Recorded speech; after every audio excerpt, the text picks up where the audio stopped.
just here with Castle Clayskull. If you know anything about like the toy scene on Instagram and this kind of thing, whether it's like the vintage toys to the art toys, this is a guy that's just like smashing it in so many different avenues, and it's your first time at a convention, not just even at Toy Art. It is, yeah. How have you found it today? Great, busy. Has it been busy for you? Yeah. Been very busy, yeah. Because when you drop something online, like it seems to fly out. You seem to always have like a big following. Everything you do seems to generate a lot of hype.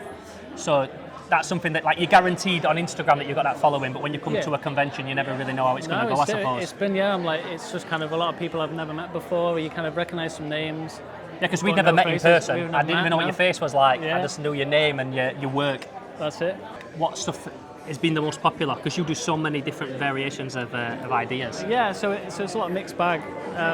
The Stay Puft Marshmallow Man. Really? Like, that seems to be like this current trend. People are saying, oh, I've been looking for a Stay Puft, I'm collecting Stay Puft. It's so weird, you never know what's going to hit, and because the trends are always changing, like a couple of years ago, like Motu was a big thing, and like you were doing a lot of like Motu 5.5 stuff, and then now it's moving on to Stay Puft, that's what we're saying. Moving on to Stay Puft, seems to be, I think the Ghostbusters and the weird stuff's coming in. And you'd be doing the Fiendish Feet, which you know I'm a big fan of. Fiendish Feet inspired by Fiendish Feet. So how have they been received? I know that's like something that a few years ago no one were really talking about, and then all of a sudden those yogurt pots have had like a big resurgence.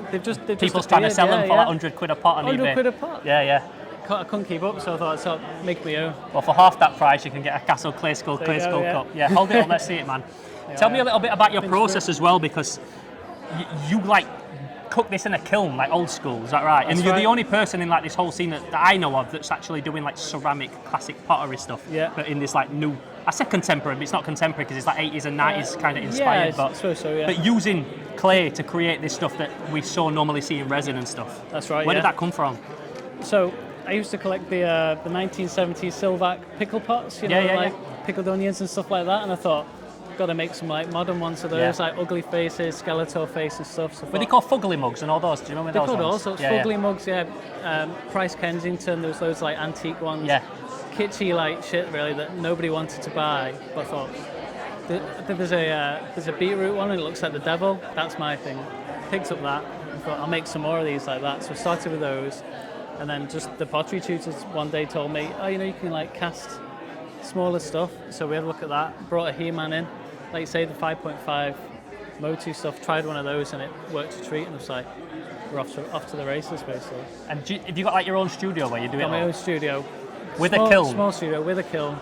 Yeah. The kiln's in like the back room. But that's like a whole like crazy setup in itself, isn't it, right? A kiln. It's not like just an oven. You couldn't just put this in your oven. It's like a specific kind of room, isn't it, a kiln? Yeah. So got to put marble all around it or concrete so it doesn't burn the place down. No way.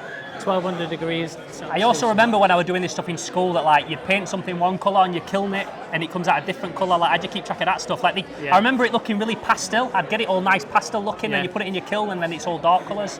Is it still like that? It's pretty much still like that. So you'll paint stuff on and it'll be this like off brown, off grey, and it comes out in this metallic greens and oranges. Like iron is shiny, but rust is brown. Mm-hmm. So you put it's brown when you put it on because that's its rusty state and it's like suspended in stuff. But when you melt it, it'll go shiny. Which is that's the gist of it, like materials and minerals and stuff. And there's also like you have to like have certain air holes and stuff because if you've got an air pocket, it can blow up in the kiln and all this kind of stuff. So air holes in the bottom of the. So that's why you have to put all that stuff in there as well. Otherwise it'll just go pop. What's the most challenging piece because you've got such a different variation? You've got some small bits, you've got the big ones. Are they the most challenging, or is it all about the shape of what you're making? It's getting different thicknesses and sizes of stuff. So something like this is like very fine detail, and then something quite big. So getting them to mesh and stay together. One thing dries quicker than the other. If things dry at different stages, it'll crack, or it'll start to crack, or it'll explode. So you've got to get all your drying times right. And the arms, obviously soft clay. You need to get it at just the right sort of drying stages to keep the arm up in the air. So anything holding something's a bit of a ball ache to do. I'm just making sure this is. Yeah, it's on. Sorry, I just wanted to make sure that we're looking at it. So and then, like do you know like your crowd that you sell to and stuff? Because I say this is such a diverse thing that you do. I know you're a big vintage toy collector, and then you're doing like the art toy thing, but then because it's also pottery, like do you know other people that you sell your stuff to? Have you got like a kind of crowd that buy your stuff, or is it just as diverse as your work? So it was the Motu 5.5 knockoff guys, but then as you diversify a little bit, it's sort of like Halloween fans, like macabre, weird stuff. There's been a lot of like older women who kind of like stuff because they like the kitschy side Yeah, of it. yeah. So they're like old, kind of like, you know, old goths, and they're like really into that sort of stuff. And they're into the kitschy pottery, and they've got this memory of like kitschy pottery from when they were younger. And it's getting trigger on all these sense memories with people, I think. Well, it's awesome. It's like you've completely like carved and sculpted your own little like niche. Somehow, yeah. And by doing that, like you ain't even, not that anyone even cares, but like you're not stepping on anybody's toes this is the by nice thing, by like appealing to like a crowd that normally wouldn't even see this kind of thing. No, this is it. Well, yeah, it's a pleasure to meet you in person and to see your stuff in person, man. I wish you nothing but success, like I said to everyone, and I hope I see you at another convention in the future. Yeah, no doubt. Nice one, bro. Nice to meet Appreciate you, and it, keep you up the too. great work. Yeah, cheers.